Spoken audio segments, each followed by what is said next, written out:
Thank you, Anna.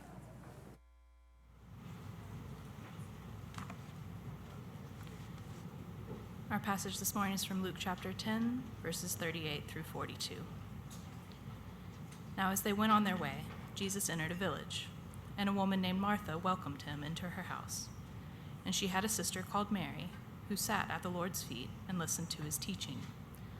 But Martha was distracted with much serving, and she went up to him and said, "Lord, do you not care that my sister has left me to serve alone? Tell her then to help me." But the Lord answered her, "Martha, Martha, you are anxious and troubled about many things, but one thing is necessary. Mary has chosen the good portion, which will not be taken away from her." This is the word of the Lord.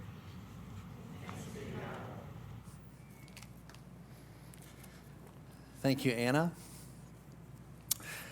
What we started last week and what we are going to continue to do throughout the fall is we're going to look at various episodes and stories and vignettes in the Gospels that where Jesus is sharing a meal with somebody.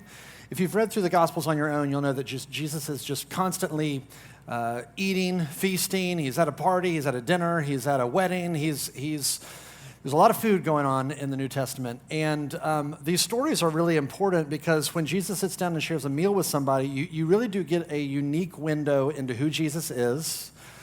You get a unique window into the reality of grace and the way that he spreads tables and eats with folks, and it gives you a window into the heart of God in terms of what he is up to in the world, the mission of God. So that's what we're doing. We're taking the fall and we're looking at several of these stories, and we're going to look at a story this morning of when Jesus shared a meal with these two sisters, Martha and Mary. But before we get into the actual text, here's how I want to set this story up. I read a news article, this would have been years ago, but it's always stuck with me. And I went and did some more research to actually go and confirm this, and I looked it up and I read it again. This took place in 2007. It's absolutely true. It's crazy. It took place in an area just west of Tokyo. There was a group of about 10 men or so that were on a motorcycle ride together, just going for a ride. And one of the men that was riding a motorcycle didn't negotiate this turn properly and ended up grazing up against the median. He didn't crash. He was able to kind of keep his balance, but kind of scraped his leg and kept going. And then drove another 1.5 miles down the road. And when they eventually all stopped together, he looked down and realized that his right leg was missing. It had been severed completely, and he didn't realize it. And the article also said one of his buddies in the group then went back to go retrieve the limb, which is a good friend to say, "I'm going to turn around, I'll drive the extra 1.5 miles, I'll go pick up your body part and bring it back to you." And I don't know what happened. I don't know if they were able to reattach it or not. I'm guessing that they didn't. But I tell you that story because it's an amazing story. And also it illustrates this fact that sometimes we can be so distracted and busy that when we finally stop, we discover that something is terribly wrong and has been terribly wrong for quite some time. And that's the reality that Jesus is really zeroing in on in this encounter with Martha and with Mary. And what we learn is the reason for our busyness, why we're so busy, why we're so overwhelmed, why we're so distracted. But Jesus also invites us to something much better. And I'll just be honest, cards on the table. As I have sat with this story for the past few weeks, it has been extremely convicting in my own life. And so I don't stand up here as the expert and as the authority on how to do this. I stand up here as a fellow struggler who is overwhelmed and busy and tired and prickly and irritated. And so, but this passage is also extremely helpful and life-giving. So let's look at those two big ideas. This is the two main things I want to draw out that Jesus shows us is the reason for our busyness and the invitation to something better. the reason for our busyness, and the invitation to something better. So let's look at the first idea. Why are we so busy? Well, let's start at the beginning. Verse 38, it says, now as they went on their way, this is shorthand for Jesus's crew, his squad, you might say, his entourage, which means this is a group of at least 12 people. Commentators think that this is more likely somewhere around 20 plus people. So you got a big group of folks, and they're rolling into a village, and there's a woman there named Martha who owns a house, who's friends with Jesus, and she very graciously invites them to come into dinner. Now, the rest of the story really only focuses on Jesus being the guest, but presumably, she just invited 20 plus folks into her home. And you've got to realize this is short notice. This is in a time and age where, Super Low is not down the street, and you can't just run over there and just grab a thing of fried chicken. Like, you got to get to work. You got a lot of mouths to feed. And so she does. She gets to work. She's chopping the vegetables and prepping the meat and kneading the dough and, getting the plates, doing whatever that she had to do to get ready to feed all these people. And you find out in verse 39 that she also lived with her sister, Mary, and Mary is not helping at all. She is sitting at Jesus' feet, listening to him teach. Now, we've talked about this before, but you remember group projects in school and how they're the worst because you have a group of random people that the teacher, the professor, pairs you up together and says, okay, you 5 people, you work on this assignment together, but inevitably someone in the group always goes MIA. They don't respond to the emails, they ghost everybody, and that leaves everybody else to do the rest of the work, do twice the amount of work, to do the slackers, job that they didn't do, and you know which one you are in the group project dynamic. But here's Martha, and she's got a group project, and her partner's not helping her, and she's frustrated. And so look at what she does. Verse 40 says that she went up to him, this Jesus. She said, Lord, do you not care that my sister has left me to serve alone? Tell her then to help me. You can just feel she is under so much pressure. Here's the question. Where is the pressure coming from? Is it coming from Jesus? Like, did Jesus walk in the door and say, hey, when the Messiah is hungry, the Messiah should eat. Get to it. No, it's not coming from Jesus. Where is the pressure coming from? I think it's coming from 2 places. The first place where the pressure is coming from is culturally. There's a cultural pressure. At this historical, cultural moment, women were the ones that did hospitality in the home. This was just the customary, normal deal that when folks showed up, it was the women that were the ones that were fixing the food and doing the bread and sitting there, doing all of the things. So here are all these folks that showed up, and it was just the cultural expectation, the cultural norm for her to be the one to serve them. So if you were to stop her, and she's running around, like a chicken with her head cut off, and she's freaking out, she's doing all this stuff, and you were to say, whoa, why are you doing all of this? She would have even been confused by the question. She would have said, what do you mean, why? This is just what you do. Have you ever had somebody that you've invited over for dinner, and they're coming over, and it's about an hour before they get there, and you turn into a frenetic tornado of activity where it's like, we got to get this house clean. You got to get all this, you're picking up all the stuff off, you're putting it in the closet, you're screaming at the kids, you're putting up the dishes, your hair's messed up, you're sweating, and then the doorbell rings. And you answer the door so calmly and so nicely, and they look at your house and like, oh my goodness, this is beautiful. And you're like, oh, this whole thing, and the whole thing is like staged for a Southern Living photo shoot. And you think, okay, why do we behave like this? And we would say, well, because that's just what you do.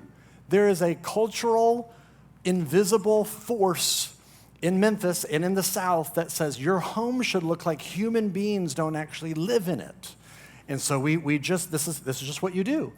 Or here's another example. I heard somebody recently say this, and it resonated with me. They said, have you ever thought about the way that we relate to summer? And they said, okay, think about summer.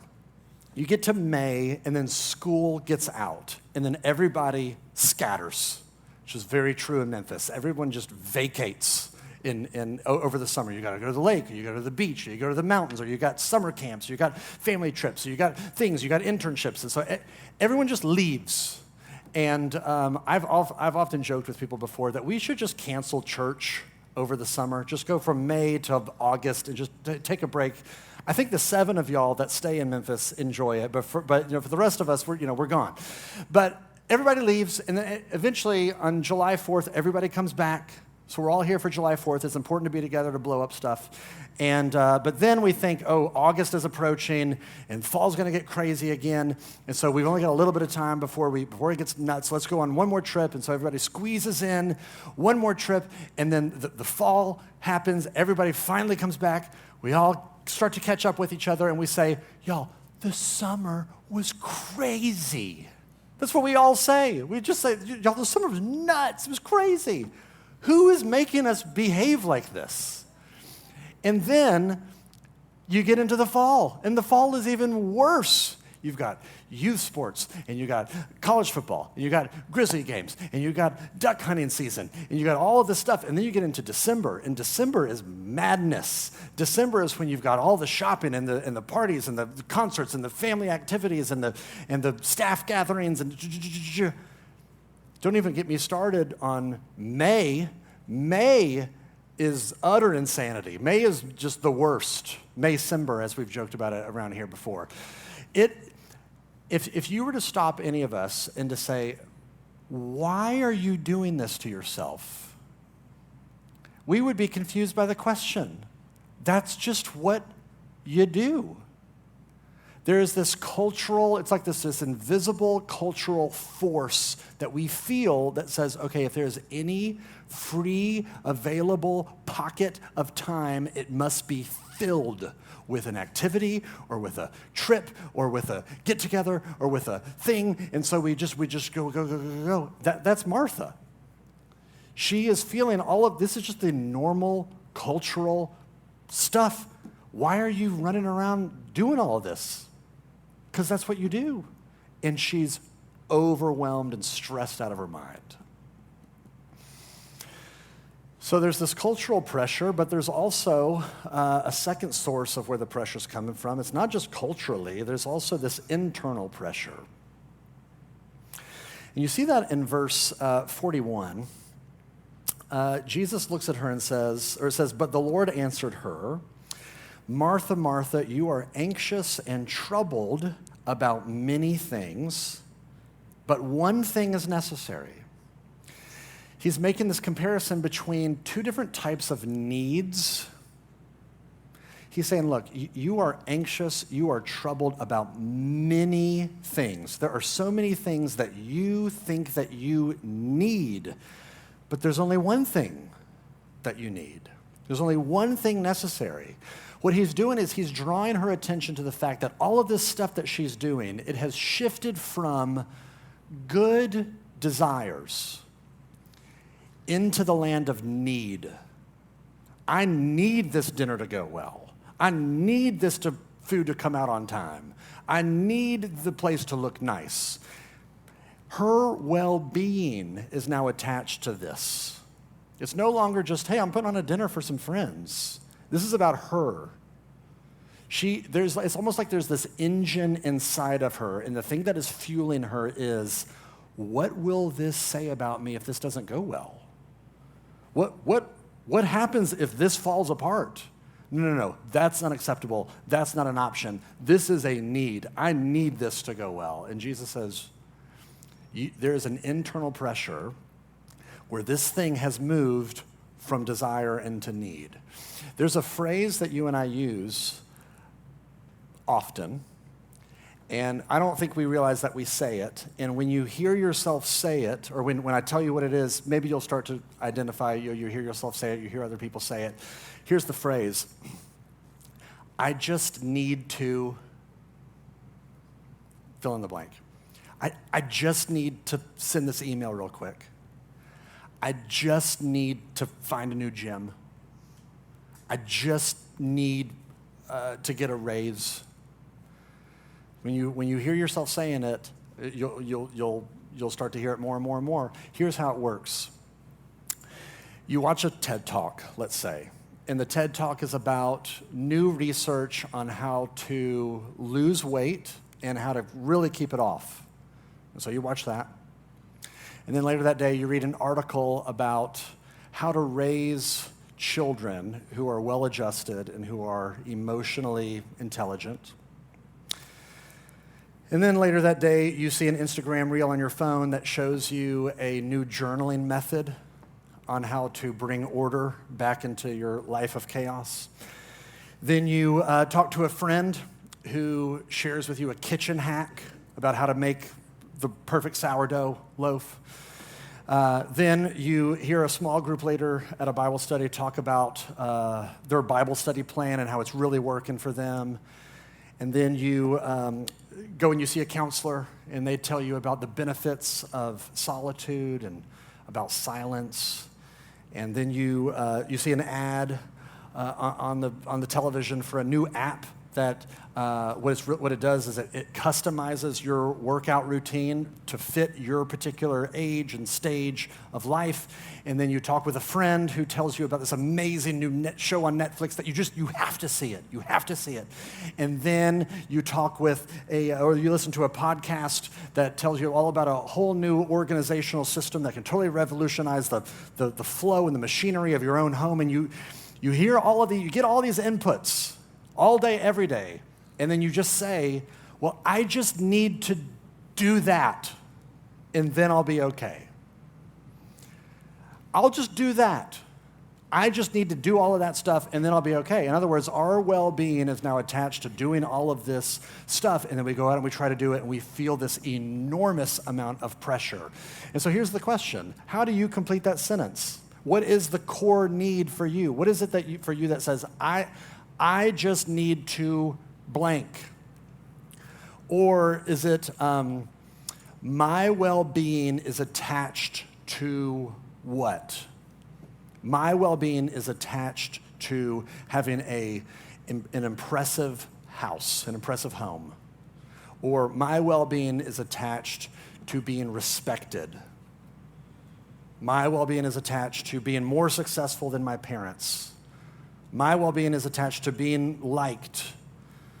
My well-being is attached to having people be attracted to me.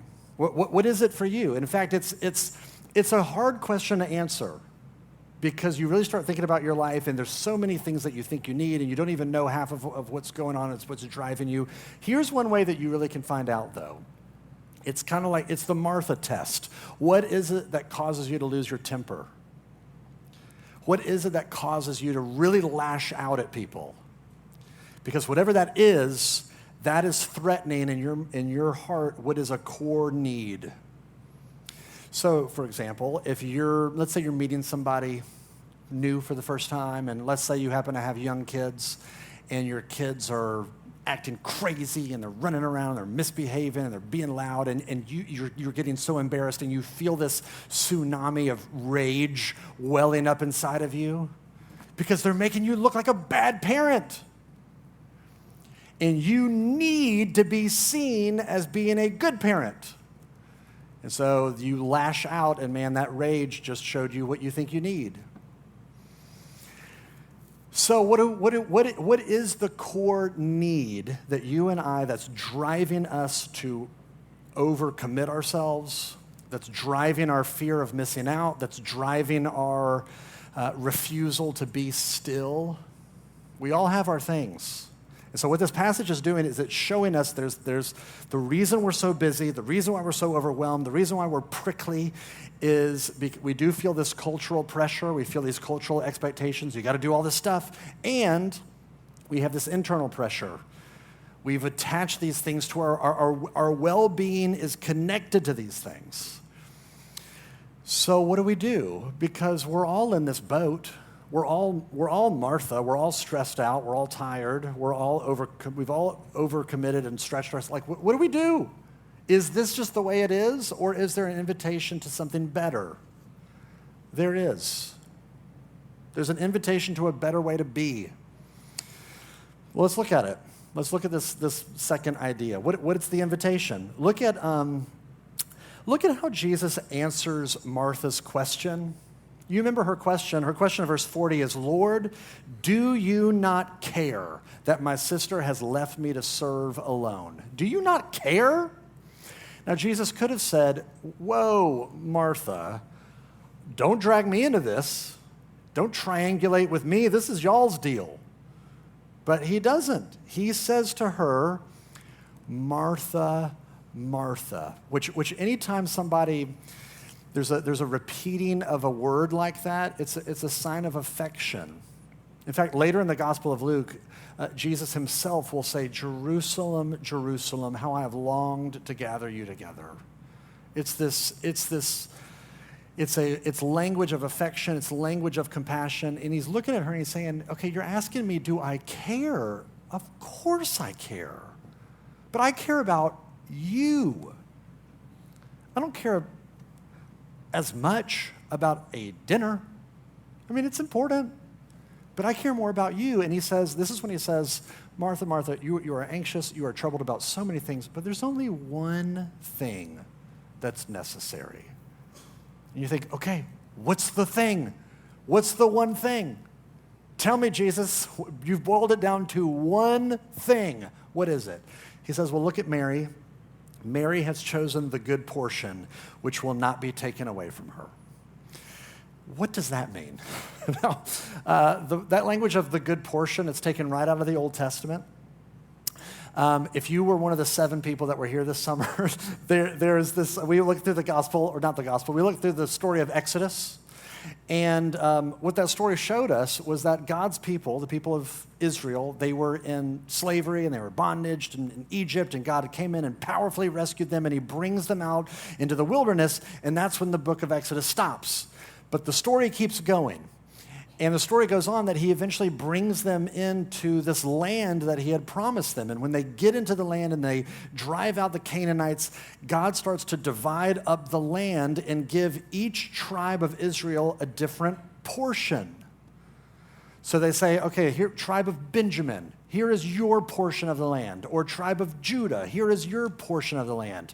Because owning land was a big deal. It's a big deal back then. It's a big deal now. But especially back then, because when you owned your own land, that was the source of your wealth. That was the source of your security, your legacy. That was your identity. And so this is what's going on behind this language of portion. But then when you get to the Psalms take this language and they really turn it into a very different direction. Psalm 16, David says this, the Lord is my portion. He's my portion. Psalm 73 says this, my flesh and my heart may fail, but God is the strength of my heart and my portion forever. These people who are writing the Psalms are saying, okay, God is my true wealth. It's not the land. It's God is my true wealth. God is my true security. He's the source of my true identity.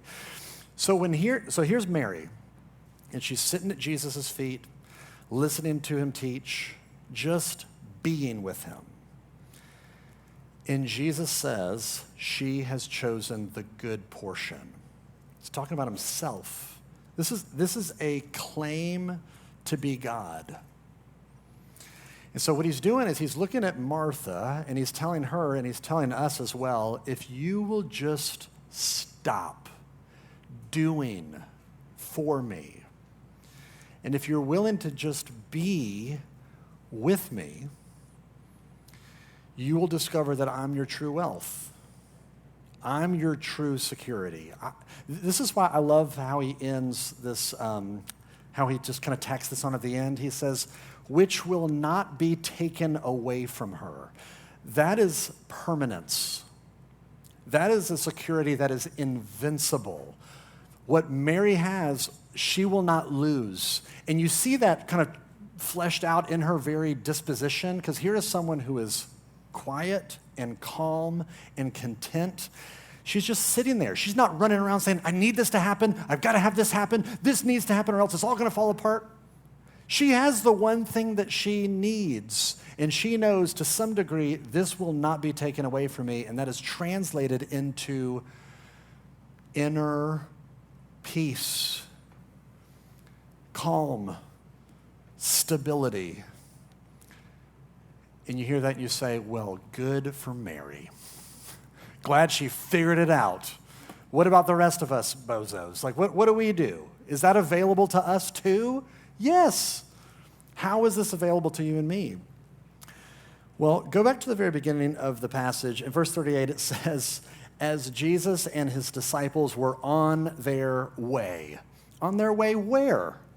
It doesn't tell you where they were going unless you go back one chapter. In Luke chapter 9, verse 51, it says this, as the time approached for him to be taken up to heaven, Jesus resolutely set out for Jerusalem. The way that the Gospel of Luke is structured, when you get to Luke chapter 9, verse 51, and it says, Jesus resolutely set out for Jerusalem, the whole rest of the Gospel is him making a beeline towards Jerusalem. So they are on their way to Jerusalem. To do what? To do the one thing that you and I most desperately need, but we can't do, which is to be reconciled to God. He is going to Jerusalem to go do the work that you and I can't do, which is to bring us to God himself. You know, we sing this song every year at Christmas, Hark the Herald Angels Sing, and one of the lines is, peace on earth and mercy mild, God and sinners reconciled. That's what Jesus came to do, to reconcile you to God. This is the work that he has set out to accomplish, which means everything that needs to be done to reconcile you to God has been done by Jesus. When he's on the cross and he's crying out on the cross and he's dying on the cross, what does he cry out? It is finished, which means the work is over. Everything that needed to be done to actually bring you to the one thing that you need, God himself, has been done, which means all that is left for you and I to do now is to rest in his work that he has accomplished, to surrender, to relinquish, to collapse into the work that he has already done, which is sufficient for us. And if you are willing to do that, if you are willing to rest in the work of what Jesus has done for you, he looks at you and me and he says, that is the good portion because you get me, you get God, and that will not be taken away from you. Earlier, this month, so I guess a few weeks ago, my son Reed and I, who's sitting over there, we watched the movie Onward together. Onward is a Pixar movie, so you know that it's amazing and creative and brilliant. And because it's a Pixar movie, it will also wreck you emotionally. And Catherine was out of town, my wife was out of town, our daughter was out of town doing something, so it was just a boys' weekend, father-son date. We decided to watch Onward, and literally by the end of it, we're holding each other on the couch, just weeping into each other's shoulders. It's going to be okay. But it's, without spoiling too much of the movie, if you haven't seen it, it really is incredible. But the story, it's Pixar, it's fantastic. It's about a family of elves, and there's a single mother elf raising two teenage boy elves. And there's an older brother and a younger brother, and the father died long before the younger brother was really aware. And so the younger brother grew up his whole life never having met his father.